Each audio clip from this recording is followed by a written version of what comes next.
Hello friends, welcome to my channel defence practice class. Defence practice class চ্যানেলের তরফ থেকে তোমাদের সবাইকে জানাই স্বাগত।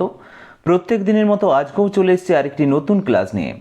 আজকের এই ক্লাসে আমরা আলোচনা করব পশ্চিমবঙ্গ গ্রাম পঞ্চায়েত এক্সাম সম্বন্ধে 40+ গুরুত্বপূর্ণ এমসিকিউ প্রশ্ন উত্তর। যে প্রশ্নগুলো তোমাদের এক্সামের জন্য সিলেক্টেড, এ ধরনের প্রশ্নই তোমাদের এক্সামে আসবে। তাই ভিডিওটি প্রথম থেকে শেষ পর্যন্ত দেখো এবং লাস্টে তোমাদের স্কোর নিচে কমেন্ট বক্সে কমেন্ট করে জানাবে তোমরা কত স্কোর করতে পারলে। তাহলে চলো শুরু করা যাক আজকের ভিডিওর আমাদের প্রথম প্রশ্ন। এই প্রশ্নটি বলা রয়েছে, দেখো, ওএনজিসির সদর দপ্তর কোথায় অবস্থিত? চারটি অপশান রয়েছে, সঠিক উত্তর নিচে কমেন্ট বক্সে কমেন্ট করে জানাও। রাইট অ্যান্সারটি হয়ে যাবে নতুন দিল্লিতে। Option B is the correct answer. ওএনজিসির সম্পূর্ণ নাম হচ্ছে oil and natural gas corporation. এটি 1956 সালে এটি প্রতিষ্ঠা হয় এবং এর সদর দপ্তর কোথায় অবস্থিত? দেরাদুনে অবস্থিত।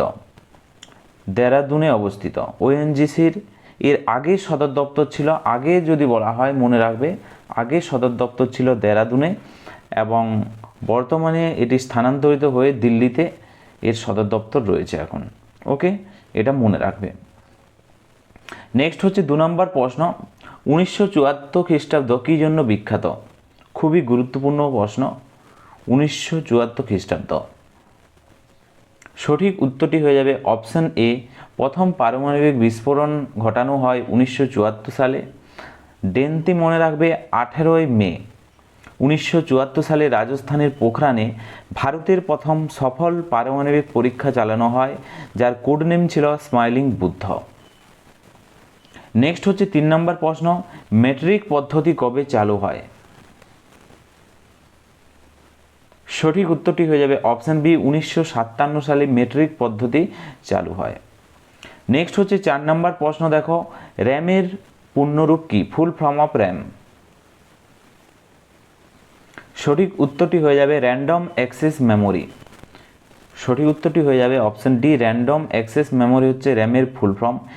এটি কম্পিউটারের একটি প্রাইমারি মেমোরি বলা যেতে পারে। Option D is the right answer. এছাড়াও তোমাদের পরীক্ষাতে আসে ROM। রমের ফুল ফর্ম কি? রিড অনলি মেমোরি হচ্ছে ROM এর ফুল ফর্ম। নেক্সট হচ্ছে 5 নম্বর প্রশ্ন। দার্শনিকের উলের সংকেত কি? সঠিক উত্তরটি হয়ে যাবে ZNO। জিঙ্ক অক্সাইডকে বলা হয় দার্শনিক উল। Option B is the correct answer. 6 নম্বর প্রশ্ন। কোন তাপমাত্রায় জলের ঘনত্ব সর্বাধিক? সঠিক উত্তরটি হয়ে যাবে অপশান সি। 4 ডিগ্রি সেন্টিগ্রেড তাপমাত্রায় জলের ঘনত্ব হচ্ছে সর্বাধিক। Option C is the correct answer. Next হচ্ছে 7 নম্বর প্রশ্ন। মাছের হৃৎপিণ্ডে কয়টি প্রকোষ্ঠ থাকে? খুবই গুরুত্বপূর্ণ প্রশ্ন। রাইট অ্যান্সারটি হয়ে যাবে 2টি প্রকোষ্ঠ থাকে মাছের হৃৎপিণ্ডে। Option A is the right answer. মাছের হৃৎপিণ্ডে একটি অলিন্দ এবং একটি নিলয় থাকে। Option A is the correct answer. Next হচ্ছে 8 নম্বর প্রশ্ন। ব্যাঙের হৃৎপিণ্ডে কয়টি প্রকোষ্ঠ থাকে? সঠিক উত্তরটি হয়ে যাবে 3টি প্রকোষ্ঠ থাকে। উভচর প্রাণী ব্যাঙের হৃৎপিণ্ডে 2টি অলিন্দ এবং একটি নিলয় থাকে। Option B is the correct answer. Next হচ্ছে 9 নম্বর প্রশ্ন। মানুষের হৃৎপিণ্ডে কয়টি প্রকোষ্ঠ থাকে? সঠিক উত্তরটি হয়ে যাবে অপশান সি। 4টি প্রকোষ্ঠ থাকে। স্তন্যপায়ী প্রাণী হিসাবে মানুষের হৃৎপিণ্ডে 2টি অলিন্দ এবং 2টি নিলয় নিয়ে গঠিত, যা বিশুদ্ধ এবং দূষিত রক্তকে আলাদা রাখে। Option C is the correct answer. Next হচ্ছে 10 নম্বর প্রশ্ন। BCG কোন রোগের সাথে সম্পর্কিত? BCG এটি একটি টিকা। এটি যক্ষ্মা প্রতিরোধের জন্য এটি দেওয়া হয়। Option B is the correct answer. Next হচ্ছে 11 নম্বর প্রশ্ন। MDT কোন রোগের সাথে সম্পর্কিত? এই টিকাগুলি কোন রোগের সাথে সম্পর্কিত? এ ধরনের প্রশ্ন আসে। MDT এটি হচ্ছে কুষ্ঠ রোগের সাথে সম্পর্কিত। Option C is the correct answer. Next হচ্ছে 12 নম্বর প্রশ্ন। DOT কোন রোগের সাথে সম্পর্কিত? এই প্রশ্নের সঠিক উত্তরটি হয়ে যাবে যক্ষ্মা রোগের সাথে সম্পর্কিত। Option A is the correct answer. Next হচ্ছে 13 নম্বর প্রশ্ন। মানুষের সবচেয়ে বড় অঙ্গ কোনটি? অঙ্গের কথা যদি বলা হয় সঠিক উত্তরটি হয়ে যাবে ত্বক হচ্ছে মানবদেহের সবচেয়ে বড় অঙ্গ, option C is the right answer. বৃহত্তম একটি বহিরাঙ্গ, শরীরের বৃহত্তম অভ্যন্তরীণ কথা যদি বলা হয় অভ্যন্তরীণ অঙ্গ, সেখানে হয়ে যাবে যকৃৎ। নেক্সট প্রশ্ন হচ্ছে মানুষের সবচেয়ে বড় গ্রন্থির কথা যদি বলা হয় সঠিক উত্তরটি হয়ে যাবে এখানে যকৃৎ, option D is the right answer, বড় গ্রন্থি।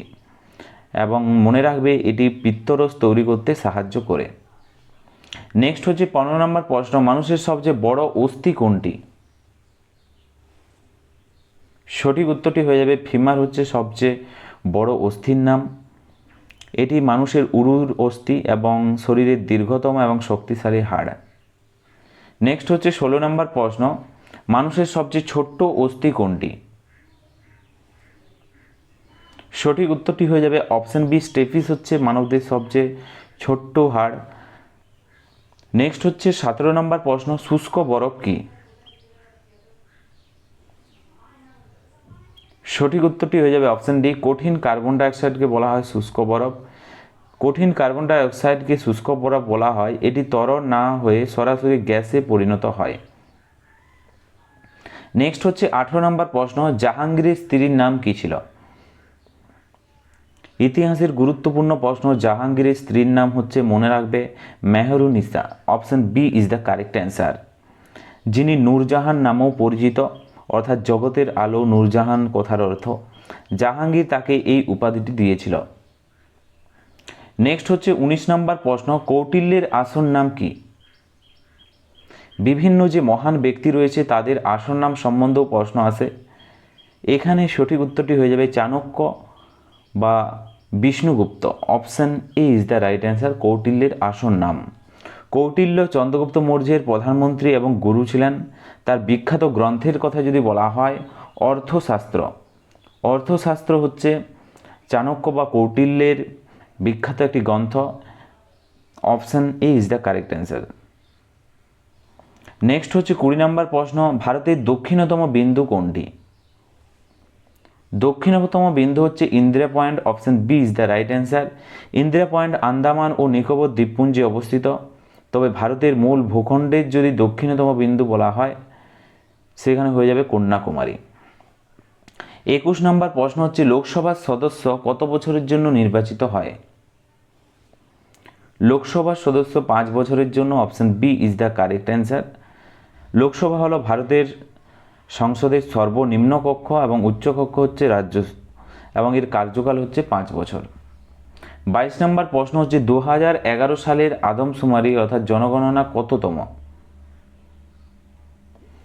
2011 কথা যদি বলা হয় এটি ছিল 15তম, option B is the correct answer. এবং তোমরা মনে রাখবে 1872 সাল থেকে ধরলে 2011 সালের আদমশুমারি হিসাবে 15তম হিসাবে, এবং স্বাধীনতার পর যদি বলা হয় তোমাদের পরীক্ষাতে যদি বলা হয় স্বাধীনতার পর কততম এটি আদমশুমারি বা কততম এটি জনগণনা যদি বলা হয় সেখানে হয়ে যাবে 7ম। এই পয়েন্ট দুটি মনে রাখবে। নেক্সট হচ্ছে 23 নম্বর প্রশ্ন, জিএসটির পূর্ণরূপ কি? Full form of GST. সঠিক উত্তরটি হয়ে যাবে goods and service tax, option B is the correct answer. মনে রাখবে ভারতের 1 জুলাই 2017 মনে রাখবে এই ব্যবস্থা অর্থাৎ goods and service tax GST চালু হয়। নেক্সট হচ্ছে 24 নম্বর প্রশ্ন, নেবার্ডের পূর্ণরূপ কি? সঠিক উত্তরটি হয়ে যাবে নেবার্ডের ফুল ফর্ম হচ্ছে national bank of agriculture and rural development. Okay, option C is the correct answer. Next হচ্ছে 25 নম্বর প্রশ্ন, জিডিপির পূর্ণরূপ কি? জিডিপি, এই পয়েন্টগুলো তোমাদেরকে মনে রাখবে। জিএসটি, জিডিপি এগুলোর ফুল ফর্ম তোমাদের পরীক্ষাতে আসে gross domestic product, gross domestic product, option A is the correct answer. এর সাথে সাথে জিএসটির ফুল ফর্ম জেনে রাখতে হবে, তাছাড়াও ভ্যাটের ফুল ফর্ম জেনে রাখতে হবে, এ ধরনের প্রশ্ন আসে। নেক্সট হচ্ছে 26 নম্বর প্রশ্ন, মিনামাটা রোগ কিসের প্রভাবে হয়? সঠিক উত্তরটি হয়ে যাবে পারদের প্রভাবে হয় মিনামাটা রোগ। Option C is the correct answer. Next হচ্ছে 27 নম্বর প্রশ্ন, ইটাই ইটাই রোগ কিসের প্রভাবে হয়? বিভিন্ন যে রোগ কিসের প্রভাবে এই রোগগুলো হয় এখান থেকেও প্রশ্ন আসে। এখানে রাইট অ্যান্সার হয়ে যাবে ক্যাডমিয়ামের প্রভাবে হয় ইটাই ইটাই রোগ। Option D is the right answer. এর ফলে হাড় দুর্বল এবং ভঙ্গুর হয়ে যায় এবং এটি জাপানে প্রথম দেখা গিয়েছিল এই ইটাই ইটাই রোগটি। নেক্সট হচ্ছে 28 নম্বর প্রশ্ন, ব্ল্যাক ফুট ডিজিজ কিসের প্রভাবে হয়? তোমরা তো নিশ্চয়ই জানো এটি আর্সেনিকের প্রভাবে হয়ে থাকে। ভূগর্ভস্থ পানীয় জল অতিরিক্ত আর্সেনিকের উপস্থিতির কারণে হাতের তালু বা পায়ের তলায় কালো দাগ বা ক্ষত দেখতে পাওয়া যায়। এটি হচ্ছে ব্ল্যাক ফুট ডিজিজ, যেটি আর্সেনিকের প্রভাবে হয়ে থাকে। নেক্সট হচ্ছে 29 নম্বর প্রশ্ন, ডিসলেক্সিয়া রোগ কিসের প্রভাবে হয়? ডিসলেক্সিয়া রোগের কথা যদি বলা হয় সঠিক উত্তরটি হয়ে যাবে এটি হয় সীসার প্রভাবে। Option A is the correct answer. সীসা দূষণের কারণে শিশুদের পড়ার বা শেখার অক্ষমতা বা ডিসলেক্সিয়া রোগ দেখা দিতে পারে। নেক্সট হচ্ছে 30 নম্বর প্রশ্ন, দেখো লোহিত রক্তকণিকা কতদিন বাঁচে? খুবই গুরুত্বপূর্ণ প্রশ্ন। লোহিত রক্তকণিকা, শ্বেত রক্তকণিকা, অনুচক্রিকা কতদিন বাঁচে এদের আয়ু? এখানে আরবিসি বলা হয়েছে, রেড ব্লাড সেল অর্থাৎ লোহিত রক্তকণিকা বাঁচে, মনে রাখবে 120 দিন। Option B is the correct answer. পরবর্তী প্রশ্ন হচ্ছে শ্বেত রক্তকণিকা কতদিন বাঁচে? সঠিক উত্তরটি হয়ে যাবে 1 থেকে 15 দিন বা 14 থেকে 15 দিন। Option A is the right answer. কোনো কোনো জায়গায় পাবে 1 থেকে 15 দিন বা 14 থেকে 15 দিন বাঁচে। শ্বেত রক্তকণিকা, যাকে ডাব্লিউবিসি বলা হয়, হোয়াইট ব্লাড সেল, শরীরের রোগ প্রতিরোধ ক্ষমতা গড়ে তোলে এবং এর গড় আয়ু সাধারণত কয়েকদিন থেকে কয়েক সপ্তাহ হতে পারে, অর্থাৎ 2 সপ্তাহের মতো হয়ে থাকে। 32 নম্বর প্রশ্ন হচ্ছে অনুচক্রিকা কতদিন বাঁচে? অনুচক্রিকা যাকে বলা হয় প্লেটলেট বলা হয়, মনে রাখবে 3 থেকে 4 দিন বাঁচে। সঠিক উত্তরটি হয়ে যাবে অপশান সি, 3 থেকে 4 দিন, বা কোনো কোনো জায়গায় তোমরা অপশানে দেখতে পাবে এরকম থাকতে পারে 5 থেকে 9 দিন। ওকে, 3 থেকে 4 দিন বা 5 থেকে 9 দিন এরকমও থাকতে পারে প্লেটলেট এর আয়ু, এবং রক্ত জমাট বাঁধতে সাহায্য করে, অর্থাৎ প্লেটলেট রক্ত তঞ্চনে সাহায্য করে। 33 নম্বর প্রশ্ন, দেখো ইতিহাসের প্রশ্ন, বাবরনামা কার রচনা? সঠিক উত্তরটি হয়ে যাবে অপশন বি, বাবরের রচনা। মুঘল সাম্রাজ্যের প্রতিষ্ঠাতা বাবর তুর্কি ভাষায় তার আত্মজীবনী এই বাবরনামা বা তুজুকি বাবরি রচনা করেছিলেন। Option B is the right answer.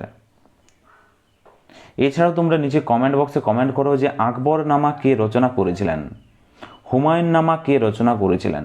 এগুলো খুবই গুরুত্বপূর্ণ প্রশ্ন তোমাদের এক্সামের জন্য। 34 নম্বর প্রশ্ন হচ্ছে মতি মসজিদ কোথায় অবস্থিত? এবং তোমাদের টেনশনের প্রয়োজন নেই, সব আমরা একটি স্পেশাল ভিডিও বানিয়ে দেব। মতি মসজিদের কথা যদি বলা হয় সঠিক উত্তর হয়ে যাবে এটি Agra. Option B is the right answer. আগ্রাতে অবস্থিত। Option B is the correct answer. আগ্রায় মতি মসজিদ তৈরি করেছিলেন শাহজাহান, এবং দিল্লির লালকেল্লার ভেতরে মতি মসজিদ তৈরি করেন আওরঙ্গজেব। এই পয়েন্টটাও মনে রাখবে, দু রকমের প্রশ্ন আসতে পারে। আগ্রার মতি মসজিদ যদি বলা হয় সেটা নির্মাণ করেছিলেন শাহজাহান, এবং দিল্লির লালকেল্লার ভিতরে যে মতি মসজিদ সেটি তৈরি করেছিলেন ঔরঙ্গজেব। এরকমেরভাবে প্রশ্ন দিতে পারে। নেক্সট হচ্ছে 35 নম্বর প্রশ্ন, হোয়াইট হল কোথায় অবস্থিত? সঠিক উত্তরটি হয়ে যাবে লন্ডনে অবস্থিত। Option A is the correct answer. White হল হচ্ছে লন্ডনের রাস্তা বা একটি অঞ্চলের নাম, যেখানে ব্রিটিশ সরকারের প্রশাসনিক একটি কেন্দ্র। নেক্সট হচ্ছে 36 নম্বর প্রশ্ন, জামশেদপুর কোন নদীর তীরে অবস্থিত? বিভিন্ন নদীর তীরবর্তী যে শহর সেখান থেকে যে প্রশ্নগুলো আসে সেখানেও আমি 25টি প্রশ্ন বানিয়ে দেবো, যেগুলোর মধ্যেই তোমাদের পরীক্ষাতে প্রশ্ন আসবে। তোমাদের চিন্তার কোনো প্রয়োজন নেই, আমি একটি সব স্পেশাল ভিডিও বানিয়ে দেবো। আবার যে প্রশ্নগুলো তোমাদের এক্সামে আসবে সেই প্রশ্নগুলোই আলোচনা করব। এখানে রাইট অ্যান্সারটি হয়ে যাবে, দেখো Subarnarekha. Option C is the right answer. Jamshedpur Subarnarekha নদীর তীরে অবস্থিত, ঝাড়খণ্ডে অবস্থিত এই জামশেদপুর শহরটি। Option C is the right answer. এবং মনে রাখবে জামশেদপুরকে কি বলা হয়, ইস্পাতের নগরী বলা হয়। নেক্সট হচ্ছে 37 নম্বর প্রশ্ন, রাউরকেল্লা ইস্পাত কারখানা কার সহায়তায় তৈরি হয়েছিল? সঠিক উত্তর হয়ে যাবে অপশান সি, পশ্চিম জার্মানির সহায়তায় এটি তৈরি হয়েছিল। এবং এটি কোন রাজ্যে অবস্থিত? উড়িষ্যা রাজ্যে অবস্থিত। এবং সালটি মনে রাখবে 1959 সালে এটি প্রতিষ্ঠা হয় পশ্চিম জার্মানির সহযোগিতায়। এবং এটি পঞ্চবার্ষিকী যে পরিকল্পনা, সেই পরিকল্পনায় এটি গড়ে উঠেছিল। 38 নম্বর প্রশ্ন হচ্ছে, গণপতি উৎসব কে শুরু করেন? সঠিক উত্তর হয়ে যাবে বাল গঙ্গাধর তিলক। 1893 সালে মহারাষ্ট্রের মানুষের মধ্যে জাতীয়বাদ বোধ যে গড়ে উঠছে, বাল গঙ্গাধর তিলক এই গণপতি উৎসব এবং 1895 সালে শিবাজি উৎসব শুরু করেন। 1885 কথা যদি বলা হয়, 1895 কথা যদি বলা হয়, শিবাজি উৎসব মনে রাখবে, শিবাজি যে উৎসব সেটিও শুরু করেছিলেন বাল গঙ্গাধর তিলক। নেক্সট হচ্ছে দেখো 39 নম্বর প্রশ্ন, ভ্যাটের ফুল ফর্ম কি? এক হচ্ছে GST, goods and service tax. ভ্যাটের full form value added tax. Okay, value added tax, option A is the right answer. Next হচ্ছে 40 নম্বর প্রশ্ন, মানস অভয়ারণ্য কোথায় অবস্থিত? মানস অভয়ারণ্য আসাম রাজ্যে অবস্থিত, option B is the right answer. Manas ইউনেস্কোর একটি ওয়ার্ল্ড হেরিটেজ সাইটের অন্তর্ভুক্ত। এখানে একশৃঙ্গ গন্ডারের জন্য বিখ্যাত। 41 নম্বর প্রশ্ন হচ্ছে, গির জাতীয় উদ্যান কোথায় অবস্থিত? বিভিন্ন যে জাতীয় উদ্যান রয়েছে এখান থেকেও প্রশ্ন আসে। আমরা তোমাদের 25 থেকে 30টি প্রশ্ন বানিয়ে দেব, সেখান থেকেই তোমাদের পরীক্ষাতে প্রশ্ন আসবে। চিন্তার কোনো প্রয়োজন নেই, সব প্রশ্ন আমরা তোমাদেরকে কভারেজ করব, কারণ যেগুলো থেকে প্রশ্ন আসে সেগুলোই আলোচনা করব। রাইট অ্যান্সার হয়ে যাবে Gujarat, option C is the correct answer. Gir জাতীয় উদ্যান গুজরাট রাজ্যে অবস্থিত, option C is the right answer. এবং এখানে এশিয়ার সিংহ অর্থাৎ এশিয়াটিক লায়নের জন্য বিখ্যাত, option C is the correct answer. তো ফ্রেন্ডস, আজকের ভিডিওগুলি আমরা এখানেই শেষ করছি এবং আজকের এই ক্লাসের আমাদের লাস্ট প্রশ্ন, নিচে সঠিক উত্তর নিচে কমেন্ট বক্সে কমেন্ট করে জানাবে। প্রথম প্রশ্ন হচ্ছে জিএসটি, জিএসটির ফুল ফর্ম নিচে কমেন্ট বক্সে কমেন্ট করে জানাও এবং কত সালে জিএসটি শুরু হয়। আরেকটি হচ্ছে ভ্যাট, ভ্যাটের ফুল ফর্ম কী এবং কত সালে শুরু হয় এবং ভ্যাট কোন রাজ্যে প্রথম শুরু হয়, কোন রাজ্যে প্রথম ভ্যাট এবং জিএসটি শুরু হয় সেগুলো নিচে কমেন্ট বক্সে কমেন্ট করে জানাও। এটা তোমাদের জন্য কি রইল, হোমওয়ার্ক রইল। নিচে অবশ্যই কমেন্ট বক্সে কমেন্ট করে জানাবে। কত স্কোর করতে পারলে সেটাও নিচে কমেন্ট বক্সে কমেন্ট করে জানাবে। এবং আজকের এই ক্লাসটি কেমন লাগলো অবশ্যই কমেন্ট বক্সে কমেন্ট করো। তো আজকের ভিডিওটি আমরা এখানেই শেষ করছি। Thank you for watching. জয় হিন্দ, জয় ভারত।